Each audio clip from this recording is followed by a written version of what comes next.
Hi, and welcome to another vlog, and this time I've come up with the incredibly original idea of telling you what photography stuff I've got in my bag.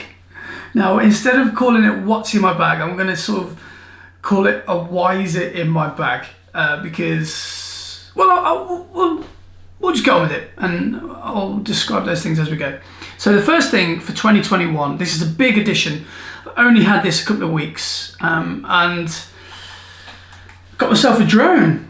I've been putting this off for years. Everyone, so many people, especially at work, on jobs, oh, have you got a drone? Have you got a drone? Can you get in the sky? Can you give us some aerials?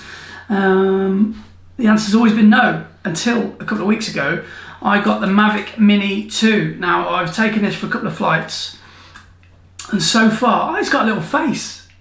Never noticed that. 2 eyes and a little mouth, and a little nose. And I've taken it on a couple of flights. So far, so good. I actually think the video is much stronger than the stills capabilities. The shooting raw on this is okay. It's not that great, but it's got the ability to shoot 4K, which is really good. And as a property photographer, I'm going to be working this into my workflow somehow. Not quite sure how. But this is something I'm going to look forward to offering to clients in 2021. Now, the reason I've gone for this and not the Mavic Air 2 or something bigger and bulkier and better is because I'm just testing the water. I'm seeing if A, I like flying drones, and B, if I'm any good at it. And C, I didn't want to buy something and waste my money on something that I just was prohibited to fly everywhere.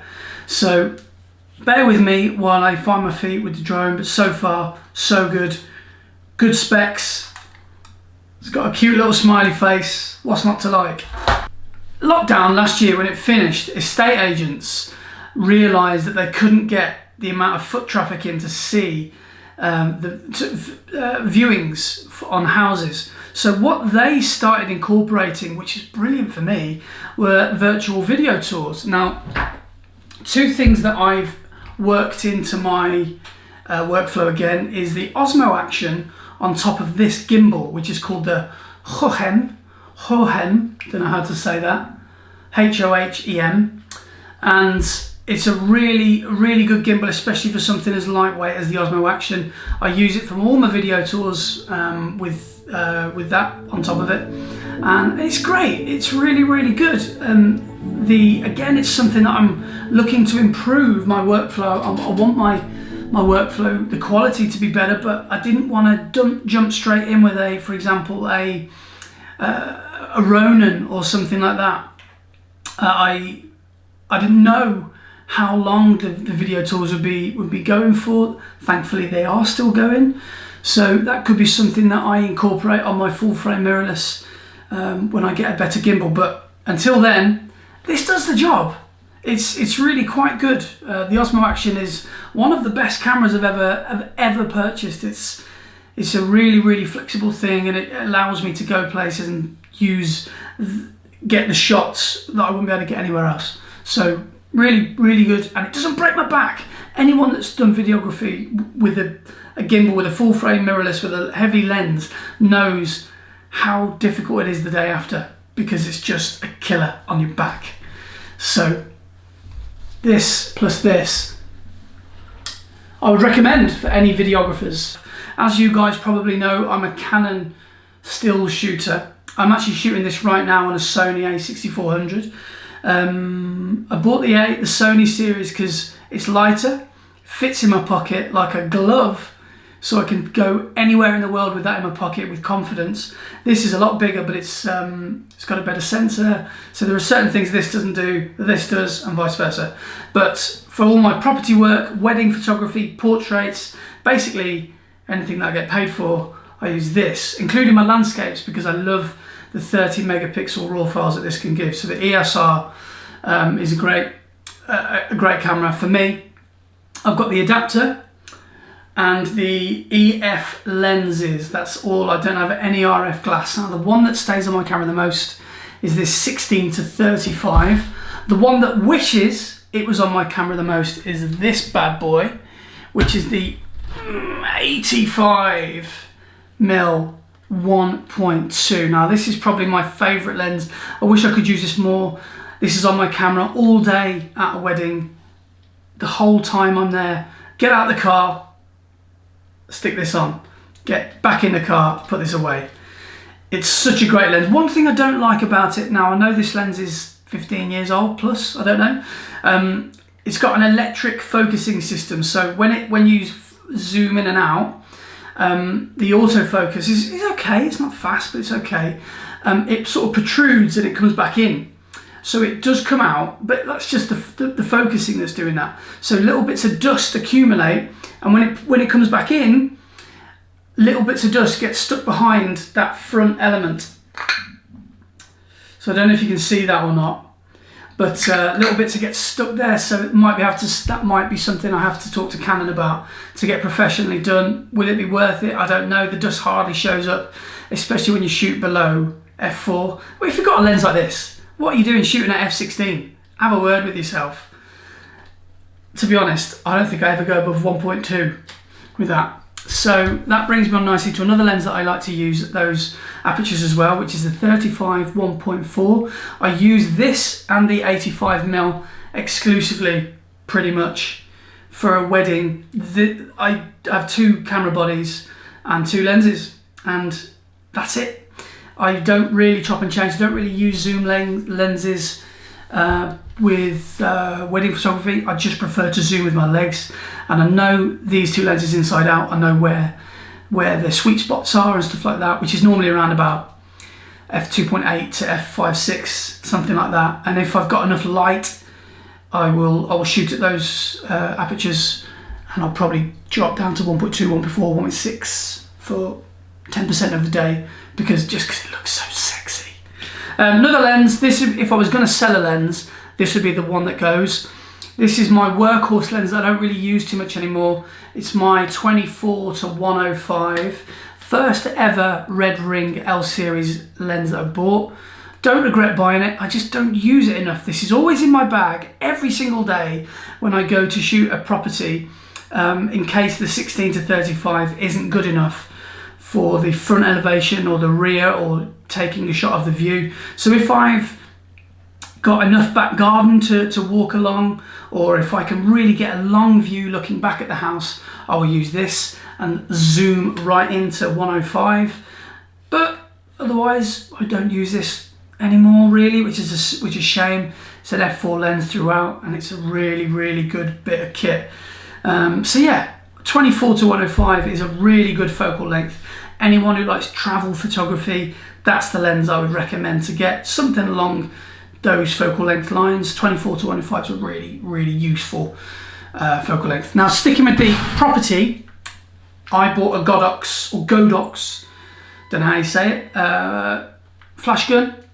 Some people will think I'm a dinosaur for using these, and to that I would reply, have you ever done property photography in the UK? Now, when you're shooting a 2 up, 2 down that's north facing and doesn't get any sun all day, you'll have to do about 16 bracketed photos to get a really nicely balanced exposure. Or just get a flash gun. Get over yourself and get a flash gun. It's a really good bit of kit. It's the main reason I got it is because just blinded myself there casually. It's got a lithium ion battery, so no more rechargeable AA's. The amount of hours and days I've probably lost out of my life, literally well, it's not really hours and days really, but it's just annoying. Coming home from work, getting all the batteries out because they're just out of juice, charging them, having to worry about have I got the charged ones or the uncharged ones in my bag. This charges, I've had full charge out of this, or a whole charge for about 1,000 photographs. So sometimes I go weeks without needing to charge it because I only do about 50 photographs per house, something like that, maybe less. So really good flash. That is a really, really nice flash. And the colour cast off it is quite neutral as well. I've had different ones. I've had, what's the cheapo one I used to have? I used to have this cheapo one called a Yongnuo, and this has got quite a blue colour cast. So yeah, this one is the bee's knees. Moving on to my Sony stuff. Again, when I'm doing street photography or sometimes landscapes, when I don't want to take the big stuff upstairs, up hills and mountains with me, I'll just use the Sony. And for that, which I'm shooting on right now, would be a 16mm Sigma 1.4. This is a Sony, quite a niche lens. This is a contemporary lens, art lens, I don't know what it's called. This is a 30mm 2.8, really nice lens. It's got weirdly quite a nice matte feel to the shadows, which is one of the main reasons I love it. And this is the Nifty 50, a staple from every photographer's bag. They need a Nifty 50, even if it is on a crop sensor. It takes me to about 70 or 80mm. 1.8 on the Sony. It's a Sony lens on on a Sony camera. It's just a match made in heaven. Even on a crop sensor, it's such a good lens. It's so light. It's like the same weight as, it's not even as heavy as a paperweight, and it's a 50mm. It's got great glass. So big fan, big fan of the Sony system. Would I ever move to Sony full frame mirrorless? Yes, I think I would. I can't afford it, if I'm being honest, and I'm so heavily invested in Canon. That's basically the long and short answer. Now moving on to something I get before I move on to that. 70 to 200, again, a real good investment and a staple for most landscape photographers' bags. One question I get all the time is, what the hell are those kinky 50 Shades of Grey things hanging in your corner of your room? These things, these whips and chains. This is a dual camera harness that I use for my weddings. So when I've got two bodies, I don't want to have the shoulder straps crossing over. I can just literally screw them in through the thread, and I've got a safety clip here as well, and I can go bang, bang. It's so good, and I even got custom engraving on this. Unfortunately, this company have ceased trading. I bought this on Etsy for about 90 quid, and they don't make them anymore, which is a shame because it's really good quality. And I got myself an engraved bit of leather there, so a bit of kinky stuff for the Andrew Maguire photography tax bill. And this is a single black rapid shoulder strap. I've had this since the dawn of time. It's really convenient, always stays in my bag. So especially if I've got the Canon and I can't be bothered carrying it because it's a bit of a house brick, I'll just pop it onto this. Again, really good bit of kit. There's no point putting that on because that's a dual camera harness, and it's also quite heavy to carry around, so that doesn't always come out with me, but obviously does when I'm shooting weddings or have a need for using two bodies like an event or something corporate or commercial. And the last two things I'm going to show you, which there are other things in my bag, but time is money, so I don't want to show you everything, is a lens cloth. I use this on every single shoot I've ever done, I think, because the elements are always absolutely blasting the front of your camera, sometimes your LCD screen on the back. So carrying a lens cloth is such a good, and they always come free with the cheap stuff you buy from China anyway, so you may as well just have a collection of them, stick them in your bag. Last thing is this. Now this is probably the man of the match. This is probably the most important thing anyone can have. Black tape. Now this stuff gets me out of prison, out of jail so often, almost to the fact that I'm doing non-photography stuff and I need some black tape and I know exactly where it is. It's not in that annoying drawer that you have in your house that's full of crap and it ends up not even being in there.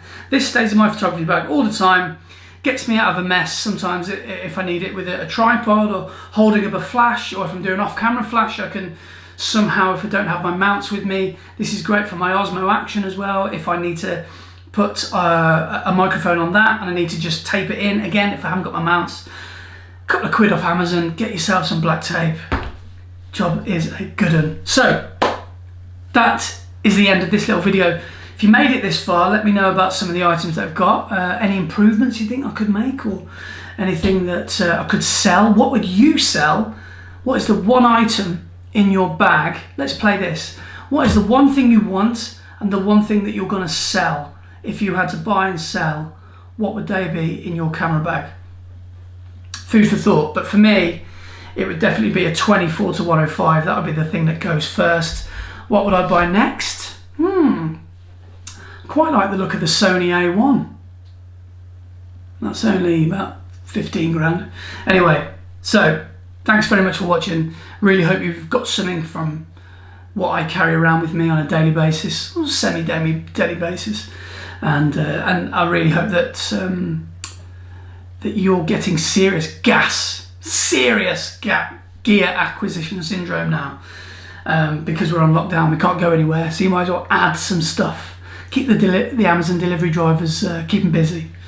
So yeah, hopefully there will be more outdoor videos coming soon. The weather's rubbish here. Can't be bothered, if I'm being honest, to go out of the house, so just been chilling here all day. Most exciting thing I'll be doing is putting the bins out today.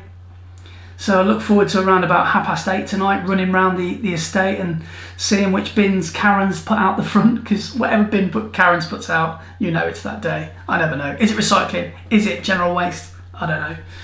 So, thanks for watching. I'll see you on the next one, whatever that may be about. See you tomorrow. Thanks for watching. See you soon. Since I've seen the sun could be bright again, I don't know.